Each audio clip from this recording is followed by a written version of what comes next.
Hey guys, I know I said there were going to be 2 videos today. That was too much. There's only going to be one today. There was an introductory paragraph. There was an introductory video last night, so I'm condensing the 2 videos that I was going to do today down to 1 video. So for tonight, we have some stuff for you guys to do for the weekend maybe. 478 to 480 is the reading. Now, for those of you, because I know you guys get confused because I say chapter 20 and you're like, wait a second, if I go to chapter 20, I'm not finding this. Please understand that my OneNote, I would have to rewrite all my OneNotes in order for them to be back with the chapters as they are. And right now I just can't go through all of that and doing that. So right now, your actual chapter, so for those of you that are confused and dazed, chapter 17 is the chapter in your book, all right? And this is where we're going to do your reading from, is chapter 17. But I will refer to this as chapter 20. Now, on top of that, to try to prevent confusion, and I know any of you that don't listen to this tape, you guys are going to miss this, but please understand that the book redid the chapter, right? So this chapter was shut down, put over into 2 chapters. So what we're going to focus on is what are called lessons 3, 4, and 5. That is the sections of that chapter, of chapter 17. So we're starting in the middle of the chapter. So if you're like, holy cow, Mr. Schmidt, we haven't read sections, lessons 1 or 2. That's right. We're not going to, not until the next chapter. So please just, hang along with me. Please, hopefully, if you are watching the video, if for whatever reason you're confused, go back to this. I really feel like redonkulous going over this, guys, but there's been a lot of confusion, a lot of people like, I don't know what's going on. I don't know what's going on. That's what's going on. Chapter 17 in your textbook. Chapter 20 notes. Chapter 20 notes. So you should have your chapter 20 notes. I've seen some of you guys already put your chapter 20 notes up into your folders, your notebooks. So please, if you haven't done that yet, before you start taking notes, chapter 20, and you need to read pages 478 to 480. Alrighty, so if you'll notice the title of this, it is Social Changes, Social Standards, and Industrial Innovation. There is going to be change in the 1920s. The way things were under the progressives is going to change. The country is going to focus less on reforming things, and they certainly want to forget about the First World War that's just taken place. They're done with that. So what we are looking at then is looking at a new role for women. And if you followed the First World War and the progressive movement, you know that because women went into factories, they've changed.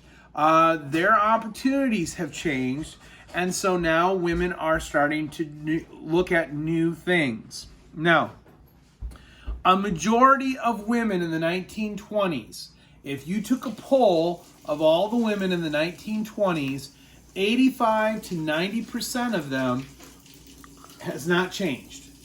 They look like, they talk like women in the late 1800s, maybe some ladies in the early 1900s, but a majority of women haven't changed at all. But there's between 10 and 15% of women that have decided to start pushing the limits. These are mostly young women. These are not traditionally older women. These are younger women, and they seek a change. So these are the changes. By the way, the first thing is they have a name. They are called flappers. They are called flappers. And you guys have a picture of them in your notes. Quite cute girls there. If you watch the introductory video with my daughter. She had some flapper stuff going on there. Yeah, so this is the flappers. They wear tight-fitting clothing. They wear tight-fitting clothing. So their clothing is much tighter, not as big and floofy like the dresses of old. They drive cars. Please understand, at this time, there is no such thing as a driver's license. If your feet can reach the pedal of a car, you can drive a car. The only problem is society has started to already in other words, make it a man thing to drive. Women were discouraged from driving, and so by these women, these flappers driving cars, it was scandalous. It was crazy that these women are driving cars when it's supposed to be men that drive cars. So yeah, so that's something that they do that's considered different from what most women would do. They participate in sports. We talked about this back in the 1890s, right? Well, we talked about the gay 90s and when these women started doing things like volleyball and basketball. Well, these flappers are going to engage in more of that sport, right? Once again, not a lot of women were encouraged to do that. Many of you that participate in sports right now, your parents would have been asked by friends and family why you're doing it, because it is very strenuous and it might put, huge strains on your heart and your body. By the way, another thing that they did, they smoked and drank. Now, this is, once again, something that was considered very naughty.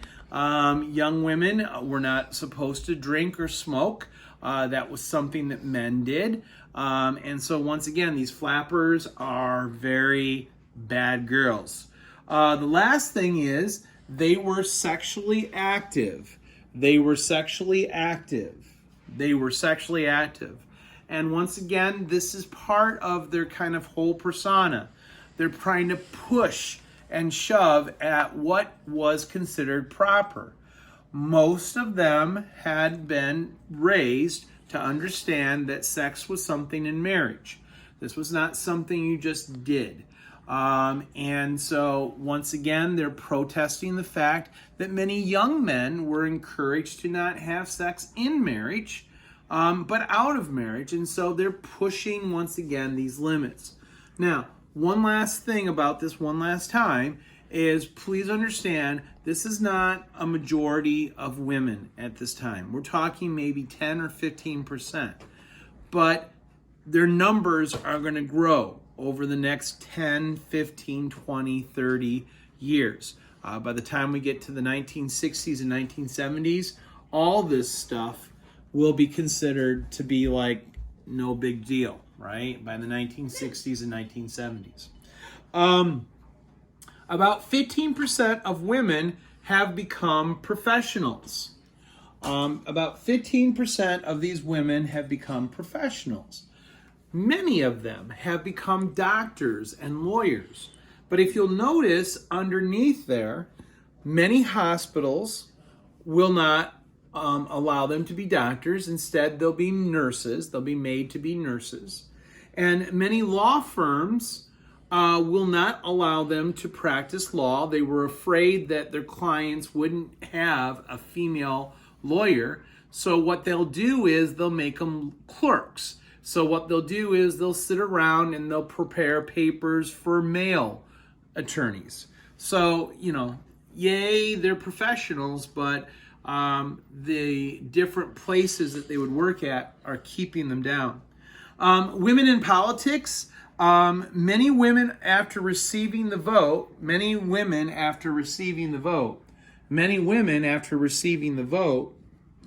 vote the way their husbands do. Many of the women after receiving the vote the way their husbands do. Many of them ask their husbands before they go in to vote, what way am I supposed to vote? Of course, people that were against the female vote, of course, said, aha, we told you that's what these women would do. They're just giving their husbands an extra vote. So that's one thing. The second thing is many women don't even vote. Many women don't even vote. Many women are saying to their fellow females that there's too much pressure. They don't know which person they should pick, and they're worried that if they pick the wrong person, that they'll be the ones that were responsible for that. So what starts happening is that yes, they start giving up their vote. They won't vote, even though they have the right to vote. Changes in our population. By the 1920s, more people now live in the cities than live in the countryside. More people live in the cities than live in the countryside. The reasons for this change in population are many. The first one is that farming costs increase when technology changes, but demands for the farm products decline after the First World War. So farming costs increase with technology changes. Farming costs increase with technology changes, but demand for farm products decline. So here we go again with the farmer. What's the farmer doing by the end of the war? They're making a ton of farm products, right? The problem is that they're making so much farm product that they're not being able to keep their prices up. They're overproducing. And a lot of them have fired their workers because they have things like tractors now. So, second point, industrial growth continues and it requires more workers. Industrial growth continues and requires more workers. Industrial growth continues and requires more workers. Unions have grown so big that they had the benefits during the war. Unions had grown so big that they have many benefits now that they gained during the war. The car industry will continue to grow, and services for cars continue to grow as well. You got to have a mechanic now. You got to have a gas station to pump your gas.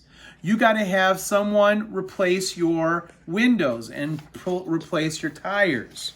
You got to do all that stuff. Okay? By the way, there's growing prosperity in the cities that drew even more people into the cities. We have a picture here. We have a picture here of the city of Detroit. If you'll look, all these areas in white were the original parts of the city. But you'll notice all these green areas, and even some of these light green areas up here are showing changes in the growth of the city population in the city of Detroit. The city just has kept on growing from being right there by the river and have grown outwards. Why is that? Well, because there's more and more people coming into the city of Detroit, right? So yes, the city keeps on getting bigger. Changes in education. Children on farms were more valuable at home than school. Children, no, we're fine. Children, no, because we're still down here. No, we're good. Children on the farm were more valuable at home than school. Children in the city had to do only school, and that was it. So they're not required to have as much work to do, so parents start having less kids. As technology grew, there's even more demands for education in the city. Letter